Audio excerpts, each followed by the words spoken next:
O Senhor esteja convosco. Ele está no meio de nós. Proclamação do Evangelho de Jesus Cristo, segundo Mateus. Glória a vós, Senhor. Naquele tempo, disse Jesus aos seus apóstolos: Cuidado com os homens, porque eles vos entregarão aos tribunais e vos açoitarão nas suas sinagogas. Vós sereis levados diante de governadores e reis por minha causa, para dar testemunho diante deles e das nações. Quando vos entregarem, não fiqueis preocupados como falar ou o que dizer. Então, naquele momento, vos será indicado o que deveis dizer. Com efeito, não sereis vós que havereis de falar, mas sim o Espírito do vosso Pai é que falará através de vós. O irmão entregará à morte o próprio irmão, o pai entregará o filho, os filhos se levantarão contra seus pais e os matarão. Vós sereis odiados por todos, por causa do meu nome. Mas quem perseverar até o fim, esse será salvo. Palavra da salvação. Glória a vós, Senhor. Até hoje, se a gente para pensar, irmãos e irmãs, como é impressionante essa declaração de Jesus, se a gente se coloca um pouco no lugar, tanto no tempo em que ela foi dita por Jesus, como depois como ela foi colocada por escrito. Jesus, um pregador desconhecido, lá do recanto mais esquecido do Império Romano da época, aquele que os romanos chamavam a mais desprezível coleção de escravos da face da terra, assim eles se referiam à terra de Israel. Ele, perante um punhado de discípulos, a maioria deles bastante ignorante, simples pescadores, artesãos, etc., declara que até o fim do mundo seus discípulos vão ser odiados por causa dele. E quando isso foi escrito, a situação não tinha mudado muito. Dentro dos primeiros 100 anos do cristianismo, a época que foram redigidos os evangelhos, o que eram os cristãos? Pequeno punhado de pessoas odiadas pela sinagoga, por serem considerados uns hereges dentro do judaísmo, e ao mesmo tempo, e também por causa disso mesmo, perseguidos pelo Império Romano, que tinha muito respeito pelas religiões antigas tradicionais, mas o que ele tinha de respeito por religiões antigas e tradicionais, ele tinha de perseguição e intolerância com novos movimentos, com novas seitas religiosas. No momento em que os cristãos foram expulsos da sinagoga, ou seja, declarados oficialmente como não fazendo parte do judaísmo, saíram daquele guarda-chuva que cobria e que protegia as religiões antigas para se tornar, diante dos olhos romanos, uma seita perigosa. E ali, justamente Mateus escrevendo isso, os demais evangelistas, eles eram esse punhado de pessoas odiadas e perseguidas por toda parte. Um historiador romano chama os cristãos de inimigos do gênero humano, porque ao não se curvarem perante os deuses e a acusação contra os cristãos era aquela de ateísmo, porque eles, ao passarem nas ruas, não faziam como as outras pessoas, né, que se curvavam, se inclinavam diante dos templos que existiam em cada esquina, em cada quadra. E o povo via essa atitude livre dos cristãos, livre daquele temor religioso, e dizia: eles são ateus. Sendo ateus, eles provocam a ira dos deuses. E provocando a ira dos deuses, eles provocam a desgraça sobre todos nós. Então, se acontecer uma peste na cidade, a culpa é dos cristãos.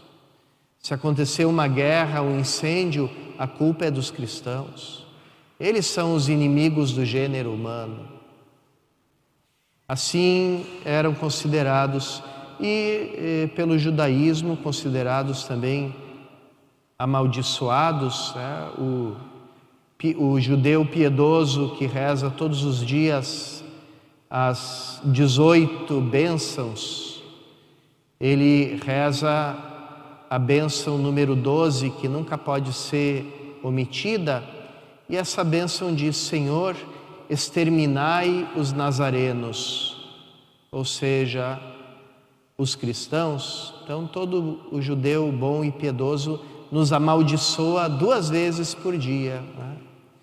Mas aqui a gente segue aquele conselho de Jesus: rezai pelos que vos amaldiçoam, amai os vossos inimigos, né?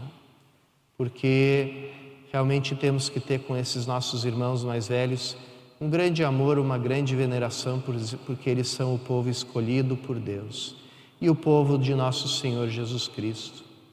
Então, como naquela época, ainda hoje o mundo odeia Jesus Cristo e odeia os cristãos, rejeitam os nossos valores, rejeitam a nossa maneira de pensar, rejeitam a nossa maneira de viver e combatem ela de todas as formas, com todas as técnicas da propaganda, do marketing, com todos os instrumentos da economia, da política,